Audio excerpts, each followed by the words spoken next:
Sawant, your UK immigration lawyer. In this live, I will take questions. I'll give preference to the live questions, and over that, any super chats or something that would be preferred.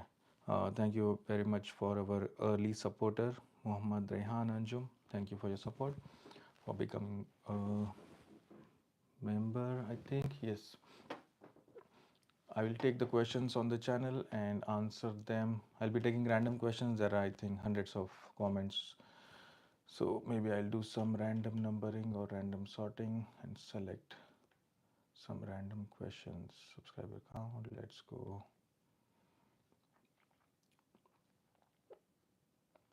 Okay, one of the viewer has asked how to get priority appointment, and the question is on what is the question? The question is on the UK skilled worker visa. So a skilled worker visa priority appointment for a skilled worker visa application. You only get it when you file the application. So at the point when you have filled up the application form and it is ready to be submitted, at that point you should see the option either standard service, priority, super priority. If you see the priority option, at that point you pay the fees. So that includes the standard fees plus the priority service 500 on top of that. So that's how you get a priority service for a skilled worker visa. Okay, live question. Kim, can you please tell me the timeline for defined cost recently? What is your sector, Kim? Can you tell me what is the job that you are applying for? I would be very try and answer specifically for your situation. By the time I'll take another question, subscriber count, let's say 100. Okay, I have another question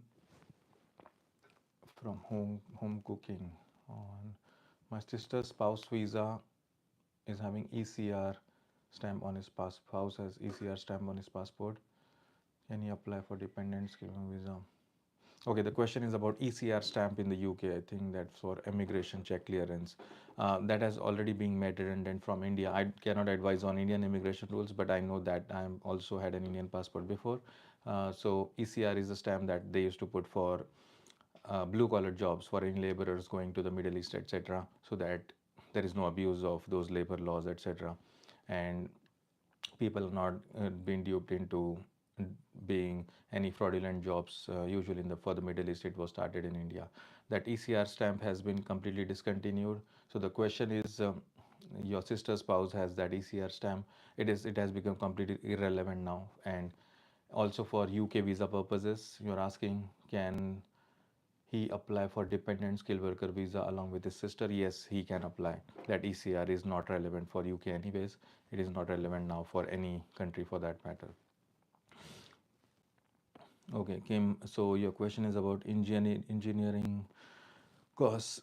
I think usually standard costs does come in about a week's time. I know in 5 working days I get many courses, but then I don't know, it depends on your employer, the employer's compliances. A lot of things depends with the sponsor along with the sector. Engineering, and if you are paid just on the borders, I would say I would put it that way. If it is under 40,000 your salaries are, it may take anything between 1 and 3 months, because usually home office does make a lot of checks. But if it is in a highly paid occupation, usually I've seen within 5 working days you would get a defined certificate of sponsorship, if that is what you're referring to as defined costs. So for usual occupations where the salaries are higher and not in any of the high risk sectors, engineering is not in a high risk sector, I don't think so. But then if they are asking for any discounting or anything, if you are on the what list they call it, immigration salary list, etc., etc., then depending on the salaries, that's how I would bifurcate nowadays. Anything salaries which are very much on the borders under 40,000, they do take about a month or so. But then if you are about month to 3 months, that is what I've seen currently. So that is what my advice is, depending on how much you're earning, your sector. Engineering, I think between 1 to 3 months, unless you are in a very highly paid role.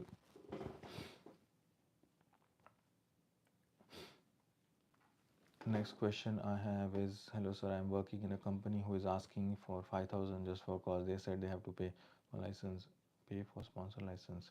They already have sponsor license. I'm satisfying all the condition for visa. Please tell me all the cost of sponsor license they have to pay to home office. For the sponsor license, the employer usually pays only 536. And so your question is, what are the cost for sponsor license? 536 is the only cost that is for the license, which is valid, it does not expire. And for the certificate of sponsorship, they would pay £239. Immigration skills surcharge would be about £1,000 if they are a large employer, medium or large, if they have more than 50 employees, just for simplification, or it was 364 per year of visa. So those are the only costs that you may require, that the employer may require to be paid for the sponsor licensing, for sponsoring you, not just sponsor licensing. To get a sponsor license, it is only 536, and to sponsor you, certificate of sponsorship 239, and immigration skills charge, depending on if they are a medium or higher large employer, 1,000 per year of visa. If they are a small employer, 364 per year of visa. That is the only costs involved. Is there any update on skilled worker visa that, so more visa that the sponsor licenses have been revoked? Is there any update on the skilled worker visa? Sorry, I don't understand your question. If a sponsor license is revoked, then home office will curtail the permission of whoever was sponsored under that license. That is as per the rules. If you are asking for the care worker visa categories, that is a complete exception area where home office is trying to sort out. I've made a separate video on that, you can watch that. But then there is no update yet. Home office said they will contact individual applicants and they will deal with them. They are not going to tell us anything, so I cannot update anyone. I know people have been asking me on that video many questions, but I don't know any update because home office is not telling us. They say we will deal with individual applicants particularly. 18 years old but small company with new sponsorship license. They applied DCOS for the first time for me and salary is 50K 4 weeks ago. Yeah, they've also submitted additional documents. So Kim, your question continues, which means home office did come back with some questions. I'm 100% sure. As you said, they have submitted the additional documents. Usually maximum I would say up to 3 months, that's what it takes. If after additional documents also, total from the date of application, it should be about 2 to 3 months on a higher end. Okay, next question I have. How much time it takes? So on the channel I have the comment, how much time it takes for the visa after biometrics, returning residence visa. Returning resident, okay, so that is, the question is on returning resident. Outside UK application, it is usually you will get it in about 3 to 6 months time. Returning resident, that's what my experience is. Thank you, Kim. Okay, to get priority appointment, this one is done. Let's change. Anyone coming live can ask their questions. By the time I'm checking some comments on the channel and I'm answering them to the best I can. Subscriber count, let's say 100. Okay, that is done.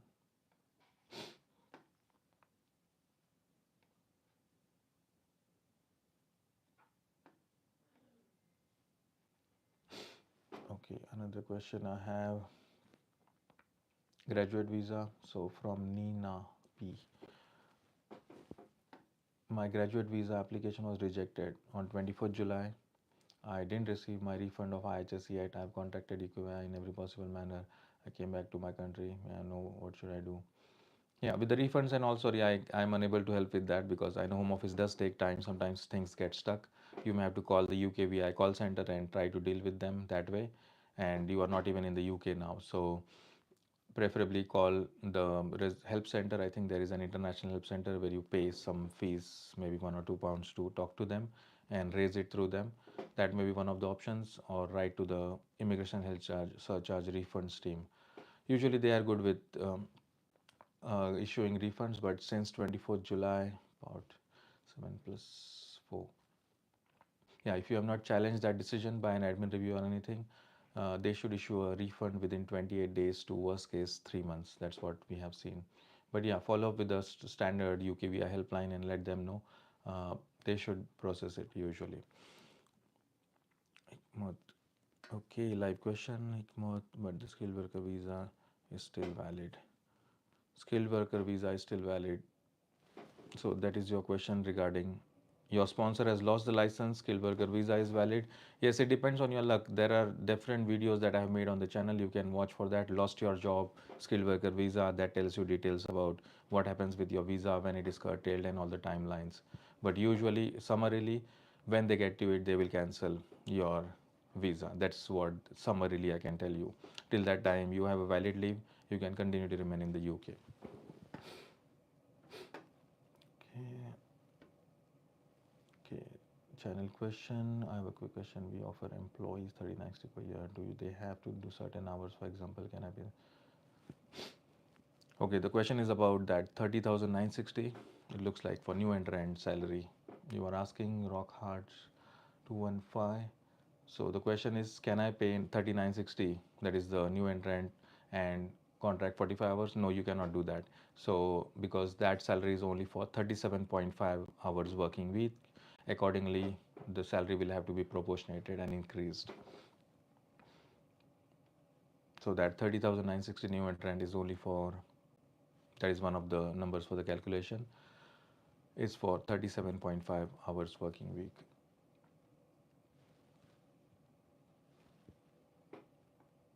Next question, Vijay Reddy. My husband is overstaying in UK since 2 months. Now I'm planning to go UK from India based of skilled worker visa. Does my husband overstay will affect my visa? Okay, the question is, so the husband is in the UK who is already overstaying in the UK on whichever leave you have been. He has been for 2 months, he has been overstaying. Wife is in India, she wants to apply for a skilled worker visa to come to the UK. So the question is, will his overstay affect hers? Um, when you declare on the questionnaire, there may be some, I don't think they can straight away refuse it, but definitely it will impact on the genuineness of your permission, whether you have, how you have found a job, everything is genuine. Definitely the caseworker will look into that, because when you file the application, you have to give the details of your partner. So if I was the caseworker, I would definitely research that. So definitely I think the caseworkers will research why that person is overstaying, if that person's leave has expired, and if they don't believe that you have everything genuine, you found the job genuinely, there is a genuine vacancy, there is everything is genuine. If everything is genuine, they should approve it. They don't see any reasons why they should refuse. But yes, they will research the genuineness of everything in your skilled worker application. Okay, another live question. Numan, so how long does it take to get charity visa docs? Charity visa docs, DCOS, okay. And can it be switched to skilled worker visa after arrival? Charity visa. Yes, you can switch. The switching second part is fine. Yes, you can switch. But then taking the DCOS, more or less, it would take the same period as I've said. I know everyone is asking about DCOS. Anything between 1 month and 3 months, I have to give a standard reply now. For any DCOSs, it does take that much time. That's what I've seen, especially for charity work also. They will be doing some checks on everything. So yes, and about 1 month to 3 months, that's what I can say. And yes, you can switch to skilled worker visa. Next question, EV skilled worker visa renewal with the same employer with new code. What's the salary requirements? Renewal with the same employer. So the base minimum is 29,000. So if you were under the old rules before April 2024, I've made a detailed video on the skilled worker salary guide. Please watch that. That will explain you how to calculate it. And if you want it to be calculated specifically for you, then you have to book a paid consultation where we can do the calculations and give you the exact number. So next question, Midhu. Hi. For spouse visa, do we need to show the same address for accommodation proof that shows in the bank statement and pay slips? So if your question is you forgot to, if this is what your intention of asking is, on the bank statement and payslip you forgot to change your address when you are moved in together. Uh, if you have other documents of cohabitation, other 4 to 6 pieces, different sources of evidence of living together, that should help. Just by itself, if the bank statement or the payslip has an incorrect address, not the address that you are trying to use, It is fine. I've used many times bank statements and payslips, but for that is my summary answer. But for your specific situation, speak to an immigration lawyer, either book a consultation with us or speak to someone, get your documents assessed or at least discuss with them all the documents that you have. But just for bank statement and payslip wrong address, I don't think Home Office should penalize you. We have explained in the past where individuals had incorrect addresses on these documents for whatever reasons. Okay, what's the timeline for skilled worker visa? As I already have UK visit visa, is there any chance of getting it earlier than after getting DCOS? From visit visa, you cannot switch to a skilled worker visa. That is the first point. You'll have to go outside and do an entry clearance. Uh, your current visit status doesn't have any impact or bearing on the timeline for the DCOS. That is not relevant at all. Okay, hi, Chris Barrow. Let's continue. I'll take the channel questions till the time I get any live questions. You're already outside. What's the timeline? Is as I already have UK visit visa. No, UK visit visa would not have any bearing. Okay, sorry, I got it wrong. You are outside the UK, but having a visit visa doesn't change anything for the DCOS situation that you are in. Okay.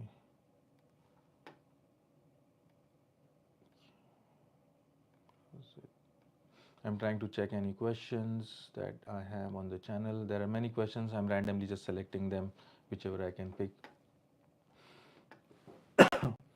Okay, let me see. Aisha Shaishu.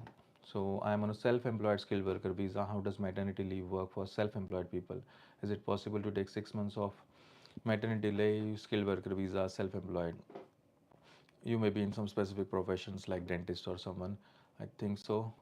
Uh, so I will try to answer it in a way. If you had an employer, you were not self-employed, then you would usually get some maternity pay. If you are self-employed, one way to prove would be you will have to apply. Maybe there are different ways. You can do a reporting through the sponsor license system. Whoever is sponsoring you, they will have to do the reporting. Secondly, you should get the maternity pay from your employer or from at least the statutory maternity pay. These are the cover ups how you can show that yes, you were on maternity. You may be able to take that period off, whatever is legally allowed, uh, as per your employment contract or whatever you're doing. But on your specific situation, speak to an immigration lawyer. You can book a consultation with us. We'll have to review the facts of the case, the costs, a copy of the costs, your contract or anything, what is your working arrangement. With self-employed, it will be quite tricky to prove to Home Office the maternity area. So, but there has to be a way. Definitely, you should be able to take off maternity. But yeah, speak to an immigration lawyer or book a consultation with us and we can discuss it in detail. Okay, next question live. Amal, I'm waiting course and current visa expires 2 weeks. I'm contacting HR team. They said it might take more time. I have the offer letter, but can I go for Section 3C leave in the meantime? There is no such thing as Section 3C leave that you can go for. There is nothing like that. I don't know what people talk about, those FLRs, fee waivers and all that. This will just ruin your situation. Home Office has started refusing these FLRs for, anyways, for update. I didn't get to making any videos. Recently, Home Office is refusing these FLR applications where you don't have any case and you just saying them that you want to live in the UK for whatever reason. Uh, in your case, Amal, specifically answering to yours, you may be able to apply for the skilled worker visa pending costs.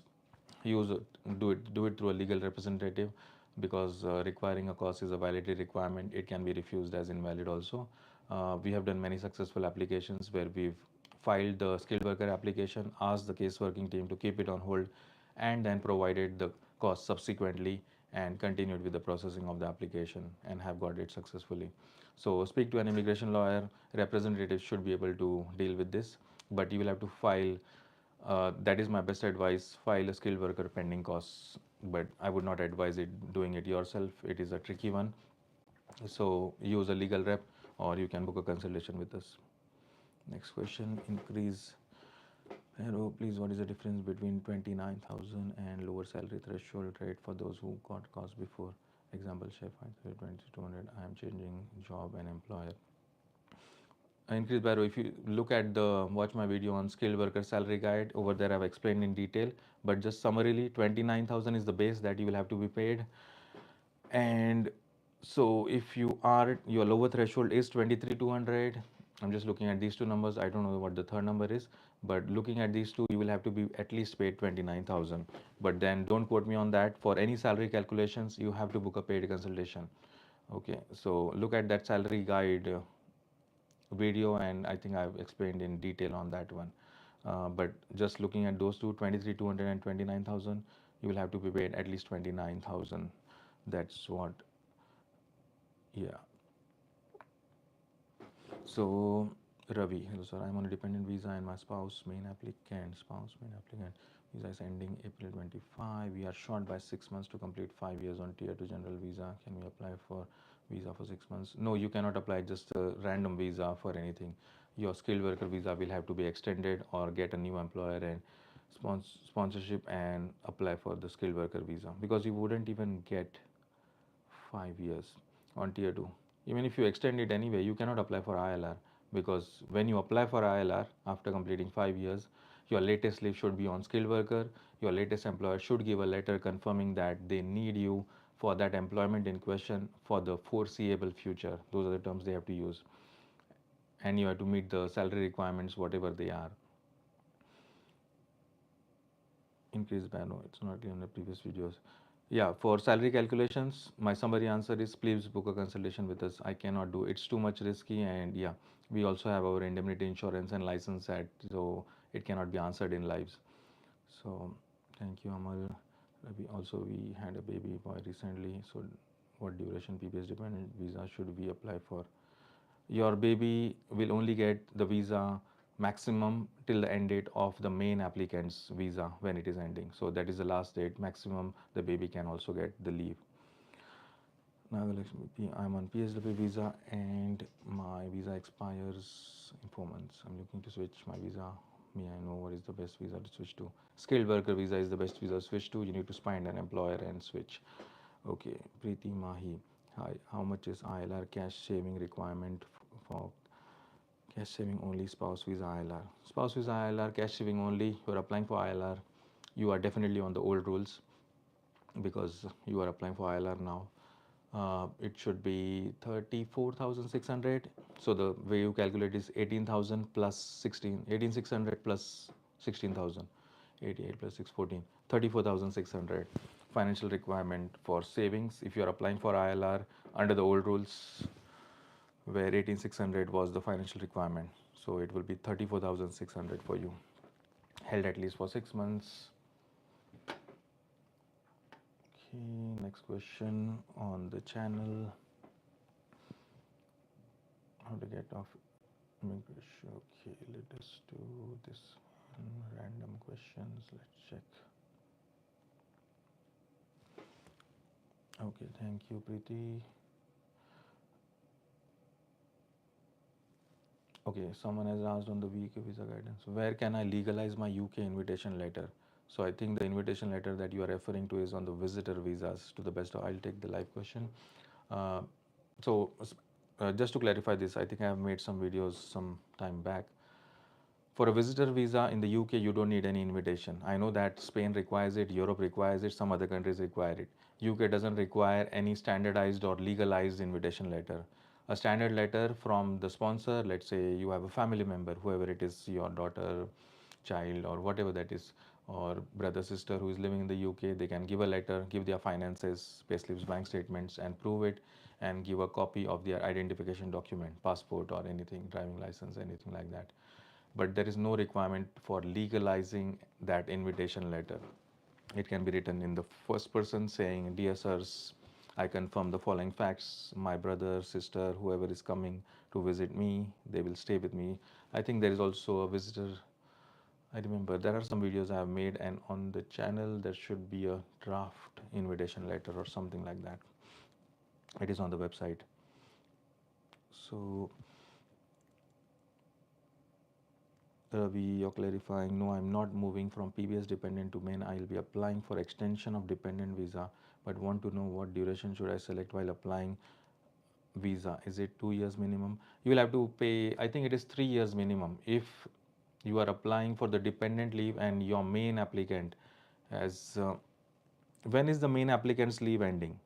So what was your answer? And dependent my spouse main applicant is ending. So April 25 is when her leave is ending. You will only get up to April 25. That's it. You can get maximum leave.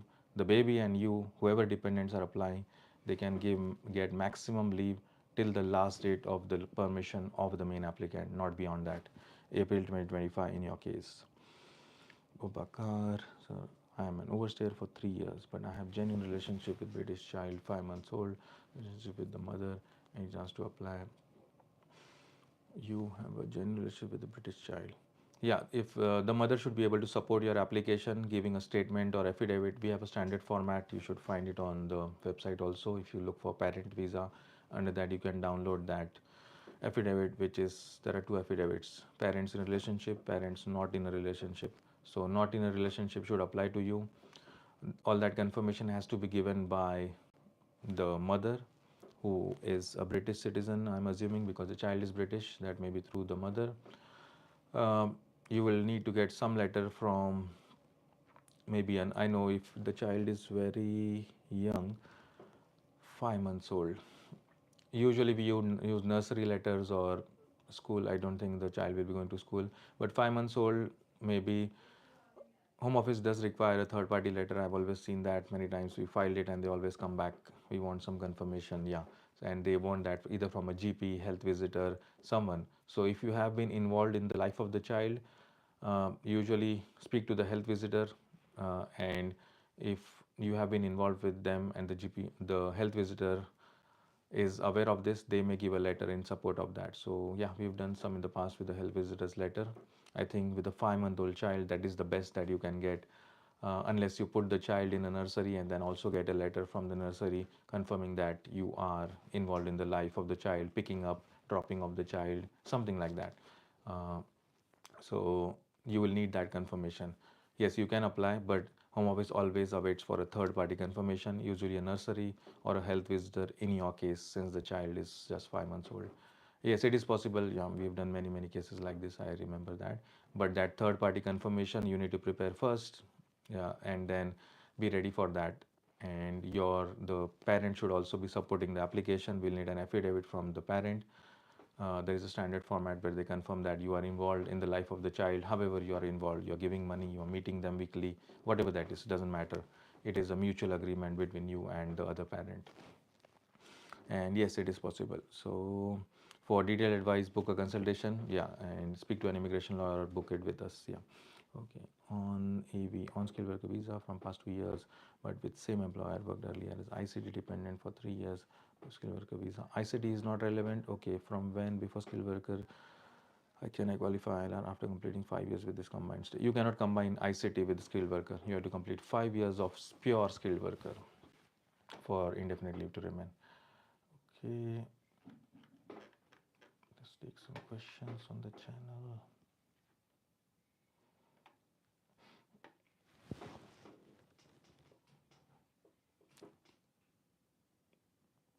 The question is, okay, Rahim, I put UK address after provided the passport details and my country name. Is it okay? The question is, I think you are applying an entry clearance application, maybe a skilled worker visa, and you put a UK address. I don't think that that's the end of the world. So just putting for an outside UK application, entry clearance, you should put your home address in your home country. But I think Rahim has put his UK address when he was living in the UK. I don't think that matters that much. That doesn't have any bearing on the decision. So no need to worry about that. Uh, how long does it take one to start a company and get self-sponsorship? Okay. For self-sponsorship questions, yeah, it's a very tricky one. Home Office has started refusing all these self-sponsorship visas unless there is a genuine case, genuine job requirement, genuine need for expansion or growth of the business. That's my summary answer, but book a paid consultation and we can discuss with your specific case, whatever that is, why you want to set up that business in the UK.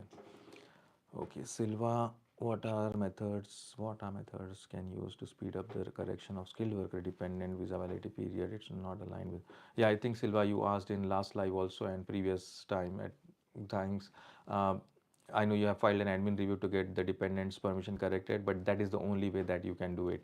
Unless you had a legal rep who can follow up through different channels. Sometimes we get some errors, we through send it to home office seniors and we sort it out. That's a completely different thing. But if you've done the application yourselves, if you've done it through the lawyer, if they can help you out, that is fine. But if you've done it yourself, for you, the only way would be wait for the admin review. That is the only option. I'm sorry, but that is what the home office tells us. Yeah. Okay.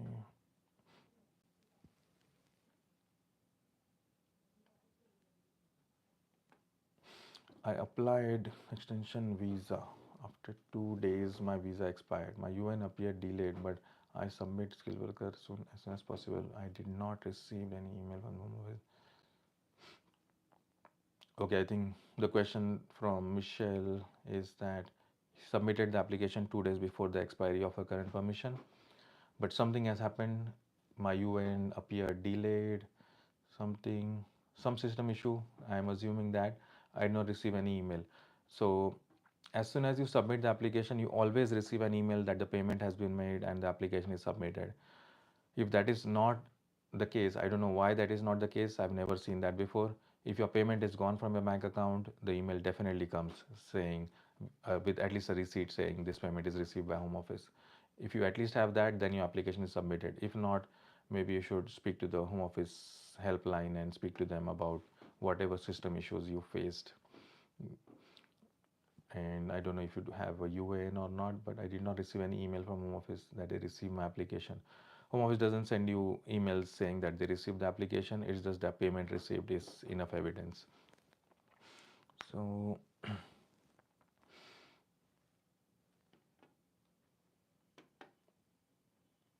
okay, next question I have Sonia. So मैं अपना BRP card scan पाती हूँ.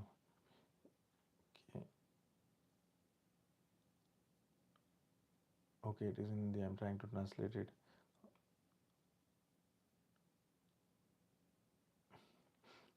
Hmm. Okay, so the message is in Hindi. I'm just trying to translate it. So I think Sonia is trying to apply some visa, maybe a skilled worker graduate route or something, or student visa, whatever that is. You're trying to scan your BRP, trying to use the IDV app, but it is not scanning. Then you have to go through the normal application process and you'll have to go to TLS for the appointment and all. Um, so that is what my suggestion is. I know sometimes these BRPs are tricky and they don't scan, but the only solution is yes, you will have to go for an appointment and do it through the normal standard application process, submit the application, go for the TLS appointment, etc. But yes, this is a known issue. Sometimes BRPs and all don't scan. So next question I have is paid IHS of 2 years, which is for academic year and placement year. I'll take the live. Let me just complete this, but I couldn't secure placement, so my visa was reduced to 1 year. So apply for refund another year, which could have been for a placement, switching to PSW. Yeah, so the question is 2 years visa, student visa was given, 1 year of studies, 1 year of placement, but the placement is not going forward for whatever reason. So you applied for a refund of that IHS. I don't think even you will get a refund. To the best of my knowledge, you only get a refund if you apply for a new visa, pay new IHS, and proportionately in blocks of 6 months, minimum 6 months permission should be remaining on the previous leave. Only then you get some IHS refund.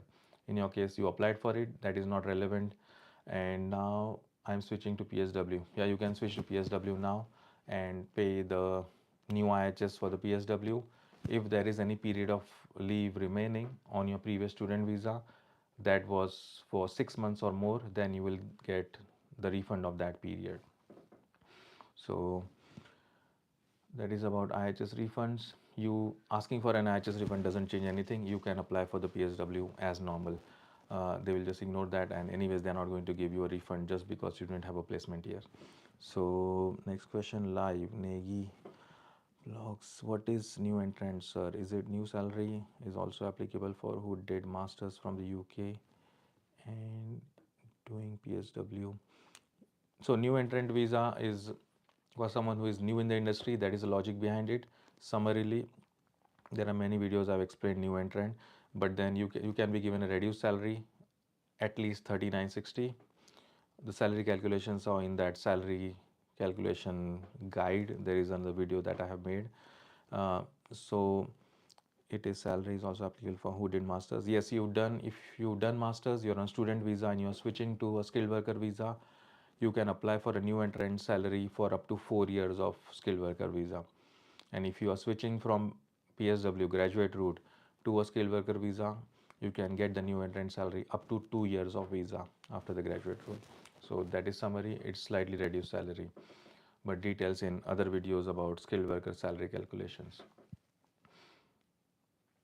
How much time it takes for visa after your biometrics returning? Okay, that one is done, I think. Okay, this one is done.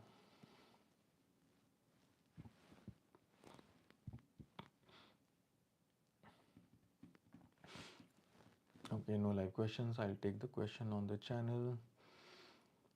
So the question is on the spouse visa requirement with salary income. Is 6 months consecutively? Yes, you need. So the way the salaries are done is there are two options. One is if the sponsor is in employment for at least 6 months with the same employer before the date of application, then they can use last 6 months of income. Uh, and what your question is, 6 months consecutively? Yes, it is 6 months consecutively. My partner took 1 month's leave in between. 1 month's leave in between, it may be a problem. You may have to give last 12 months of all his income, even with previous employer, whatever that is, and it can be done proportionally. There is a calculation to be made to take all the 12 months income. For that, advise usually book a consultation with us for calculating the minimum salaries, whether you qualify or not for the spouse visa. So that 1 month's leave in between may be an issue, but that can be resolved if your partner has been in employment for last 12 months. You can take the last 12 months of income also. There is another way to do it, or you may also be able to use 5 months of pay slips with that 1 month leave in between, but it depends on the salary numbers and all, etc. So yes, book a paid consultation for that, please, and only then we can calculate exactly whether you meet the requirements or not.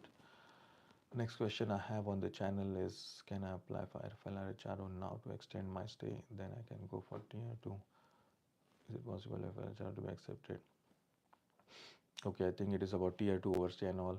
I don't advise applying for those FLRs. Home Office is just not going to extend permissions because you want to live in the UK. So take this wisely. I know people don't listen to me and they keep on filing these FLRs. I have seen individuals coming with straight immigration bails rather than refusals. Home Office straight away putting them on immigration bails, which is quite worse. So I would always advise against filing those FLRs unnecessarily. FLRs are only for very rare cases. You are hospitalized, someone is pregnant with complications, cannot travel, and all of that. There are different reasons for that. But FLR is not just to buy time so that you are trying to find a sponsor. So next question from Mauli is, why government is not accepting manual right to work? Is it fine to submit manual right to work? No, the manual right to works have completely gone out of the system. Home Office, there is a landlord's right to work, employer's right to work, landlord's right to rent. Everything is digitized. So it has to be digital only, because the employer cannot do a manual right to work. If they do that, that will not be used as a defense in case they are being considered for civil penalty for illegal working. Hence, no employer will accept a manual right to work. That's the rules the government has made. So if you're having some kind of a visa, they have to check it through the Home Office systems only, not just by looking at your BRB or anything like that. They cannot do that. Okay, Sheetal, my husband is filing skilled worker extension for extension of my dependent visa. It will be covered in his application, be filled separately. Entry clearance applications, skilled worker and dependent, I think they are filed separately, but those are just logistics. Don't quote me on that. But to the best of my recollection, you will file a skilled worker main and a dependent, but you can file them at the same time, but they are two different applications. I don't think you can do it in the same application.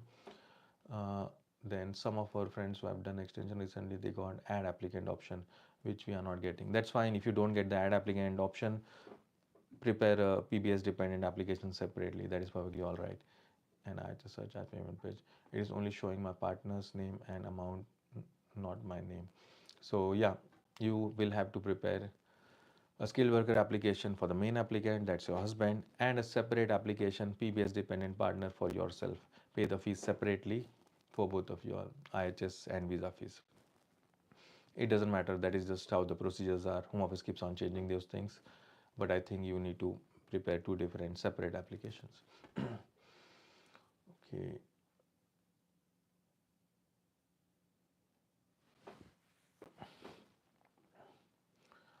I am using, so next question I have, I'm using skilled worker and selected job codes and nursing skilled work, but I don't see an option to pay, not pay IHS fees except for, yeah, the IHS will only be exempted in on the application. There should be a question, is your job on the healthcare occupations? I think that is one of the questions, or is your, yeah. If you answer that yes, then you don't pay IHS. That's how the IHS is sorted. There is no other way to exclude the IHS from the application. When you select that, yes, my job is in an healthcare occupation, then the IHS will not be charged when you're making the payments. Okay.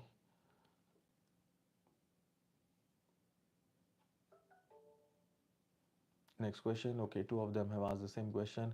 Hi, I hope, okay, actually I got failed in my exams in the university and my BRP expires in the end of January. Okay.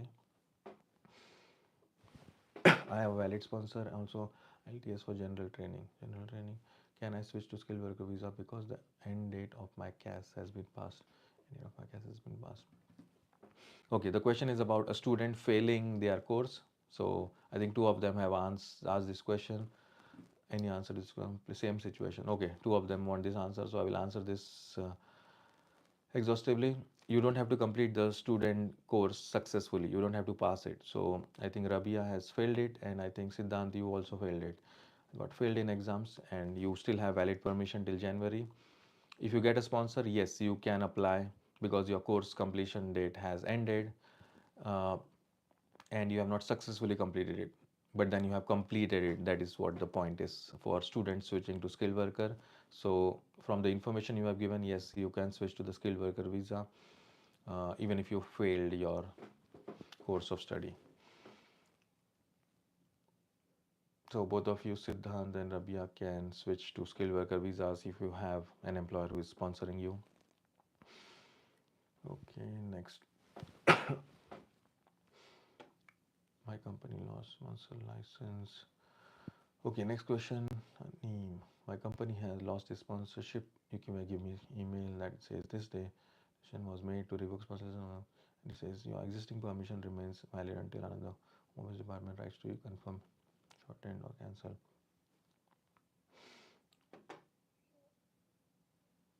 Okay, the question is, I think two of them have asked on the same point. Sponsor license, this is on the video that I've made, care worker visa update. Sponsor license is revoked only for care worker visas, not for others, very specifically. If you are in the care work sector, Home Office, I think that video gives the details, is going to write to everyone, giving them some options. I think Home Office has not confirmed what they are going to do. They're going to give them employers or what they are going to do. They are trying to work with the Department of Health and Social Services to try and see if they can accommodate those who have lost their jobs and their sponsors have lost the license. Healthcare work sponsors, not any other sponsors. So yes, it is a recent happening in the last 3-4 months only. Home Office has confirmed this. Before that they were cancelling the permissions.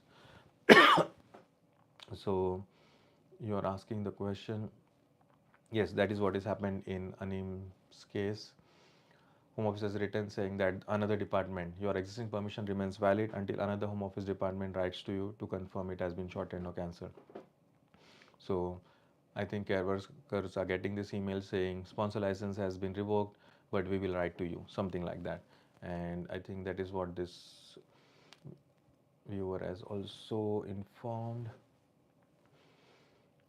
Okay, there are no live questions. I'll be live for maybe 2 more minutes.